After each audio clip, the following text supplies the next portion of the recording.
Assalamualaikum warahmatullahi wabarakatuh. Alhamdulillah wassalatu wassalamu ala Rasulillah wa ala alihi wa sahbihi wa man da'a bi da'watihi wastanna bi sunnatihi ila yaumi liqa'i rabbih. Al-habaib al-afadil al-ulama al-ajilla nafa'ana Allah bi ghaziri ulumihim wa bi husni adabihim wa lutfihim. Ja'alana Allah wa iyyahum ma'al habibil mustafa fi jannatihi al-ula. Orang yang menyambut beliau, kalau dia masih ada ikatan dinas, maka beberapa hari ini kita lihat orang itu dihukum dari jabatannya. Orang yang mengupdate status kalau menulis nama beliau, maka Instagramnya akan diblokir. Hanya menulis namanya saja, maka Facebooknya akan ditutup. Orang menjadi takut untuk menjenguk beliau, kecuali orang-orang yang takutnya sudah dihabiskan hanya untuk Allah Subhanahu wa ta'ala. Apa dosanya? Apa salahnya? Berapa triliun negeri ini pernah dirugikannya? Berapa sumber daya alam, minyak, batu bara, nikel, uranium yang pernah dijualnya ke luar negeri? Berapa BUMN perusahaan yang pernah dijualnya aset-aset negara? Ada yang pernah dia jual? Dia hanya mengajak anak muda yang selama ini pencandu narkoba menjadi bertaubat kepada Allah. Dia hanya membangkitkan semangat anak muda yang selama ini berzina menjadi orang-orang yang takut kepada Allah. Dia hanya mengajak mereka yang memakai baju hitam, pakaian hitam, berubah menjadi pakaian putih. Mereka berusaha untuk memutihkan catatan amal baik mereka di hadapan Allah. Dia hanya menyadarkan umatnya supaya sadar bahwa politik itu penting. Angkatlah pemimpin yang adil dan amanah. Dia hanya sedang mengajak umatnya supaya jangan memilih pemimpin kafir. Salahkah perbuatannya? Tidak. Dia tinggal negara demokrasi. Dalam dunia demokrasi, siapapun berhak untuk mengajak menyuarakan kebenaran. Dia tidak melawan sultan, dia tidak melawan ulil amri, dia tidak melawan siapapun. Dia hanya melawan ketidakadilan. Hari ini saya berangkat setelah sholat subuh menuju airport, naik pesawat. Setelah naik pesawat, naik mobil. Setelah naik mobil, jalan macet, saya mesti turun naik sepeda motor. Setelah naik sepeda motor pun juga tidak bergerak, jalan kaki. Akhirnya sampai kemari. Dalam hati saya berkata, celaka betul orang yang mengatakan kemarin katanya tidak ada akan menyambutnya. Sudah 3 hari, saya pikir 3 hari tidak ada orang lagi. Saya akan datang bisa duduk berdua dengan beliau. Saya tidak datang mau ceramah, saya tidak datang mau tausiah, saya tidak mau datang mau tablik akbar. Ternyata yang menyambutnya seramai ini, sebanyak ini, orang berjalan kaki, anak-anak muda berjalan kaki, orang tua, ibu-ibu duduk di pinggir jalan. Apa yang membuat mereka datang kemari? Satu, cinta. Lahu baru ni'aliha ahabbu ilayya wa asfadi balwaha, kata Qais. Debu yang menempel di sandal Laila lebih dapat menghilangkan rasa sakit dan duka. Hanya cinta kepada Laila, apalagi cinta kepada zuriat Nabi Muhammad sallallahu alaihi wasallam. Andai engkau orang alim, andai engkau hafal kitab, andai engkau mengerti kitab kuning, banyak ilmumu, tapi ada kebencianmu kepada ahli bait Rasulullah sallallahu alaihi wasallam, hilang keberkahan ilmu.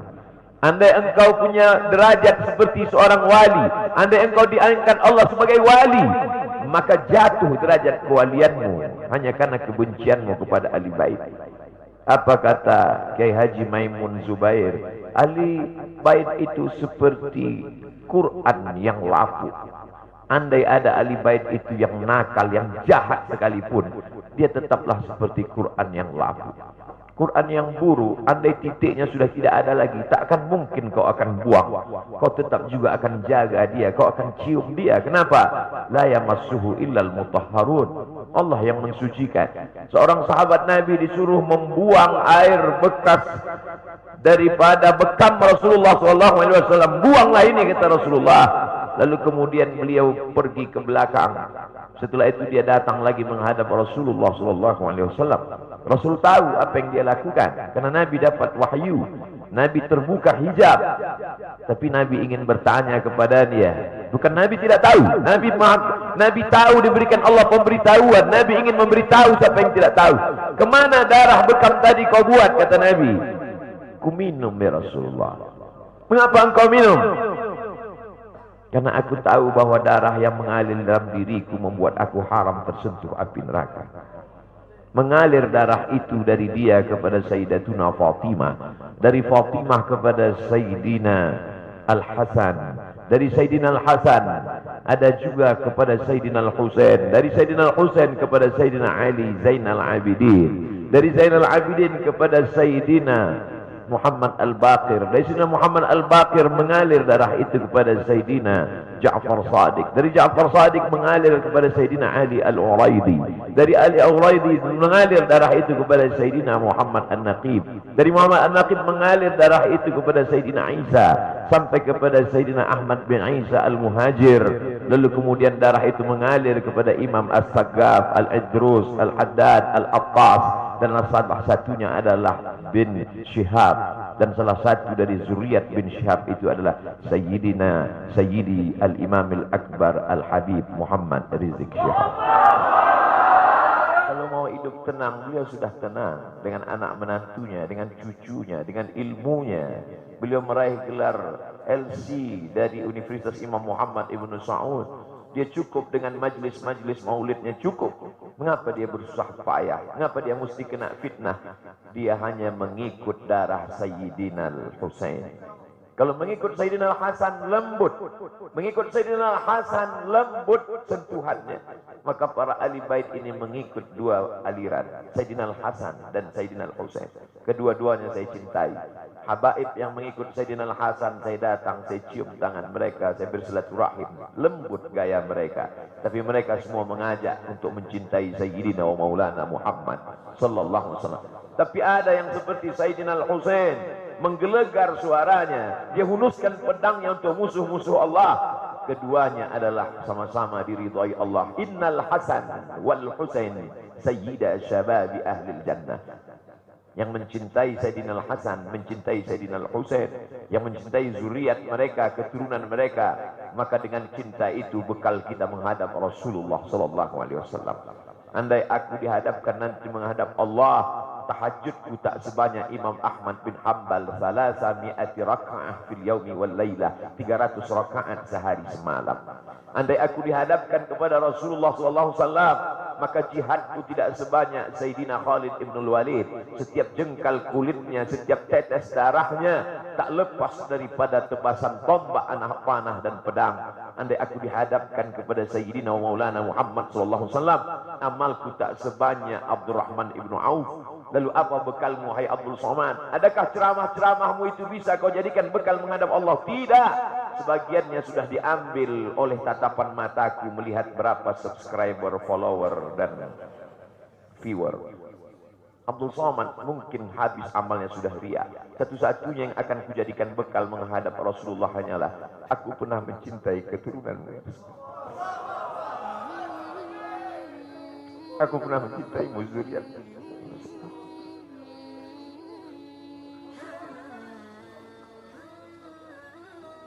Wahai para pelaku pembuat dosa, wahai para pezina, wahai para peminum khamar yang belum bertaubat, kalau kalian belum sanggup untuk berbuat baik, kalau kalian belum mampu untuk beramal saleh, paling tidak jangan kalian sakiti zuriat Rasulullah.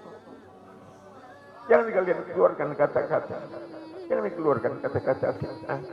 Bagaimana kalian akan menghadap Rasulullah? Bagaimana kalian akan menghadap Rasulullah? Pada saat itu seluruh umat berkumpul menghadap Nabi Adam alaihissalam. Kami tidak sanggup berdiri di padang mahsyar ini, wahai Adam. Menghadaplah kepada Allah. Kata Adam, aku tidak sanggup menghadap Allah. Karena dulu Allah berkata, la taqraba hadhihi syajarah. Jangan kau dekati pohon kuldi ini, tapi aku malah memakannya, ya Allah. Mereka datang menghadap Nabi Nuh alaihissalam. Kata Nabi Nuh, aku tak sanggup menghadap Allah. Karena anakku durhaka. Sa'awi ila jalalin ya'simuni minal ma. Aku akan naik ke atas bahtera perahu yang bisa menyelamatkan aku dari air. Aku tak sanggup menghadap Allah, kata Nabi Nuh alaihissalam. Mereka menghadap kepada Nabi Musa, aku tak mampu, kata Nabi Musa.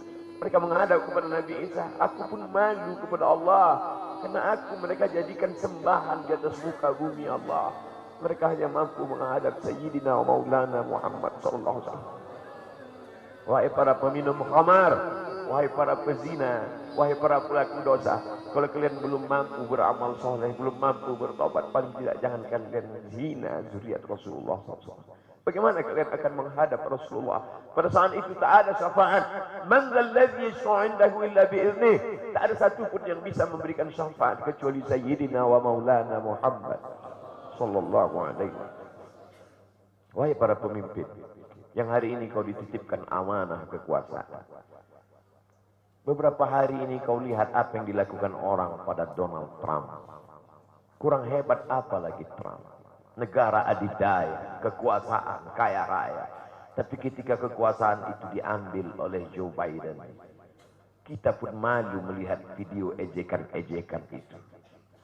Kalau hari ini kau punya kekuasaan, saudaraku, sampai masanya kau juga akan mengalami seperti yang dialami oleh Trump. Jabatan itu dicabut Allah Ta'ala. Saya masih melihat video bagaimana Bapak Susilo Bambang Yudhoyono sampai ke Pekanbaru beberapa tahun yang lalu.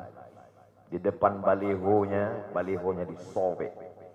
Beliau jenderal, ganteng, punya partai. Tapi setelah kekuasaan itu tak ada di tangannya, difitnah, dibuli, balihonya disobek. Bagaimana agaknya ketika tiga hal itu tak ada pada diri kita. Tidak jenderal, tidak ganteng, dan tak pula punya partai. Fa'tabiru ya ulil absar. Menangkap ikan di Bukit Selasih. Demikian, terima kasih. Assalamualaikum warahmatullahi wabarakatuh.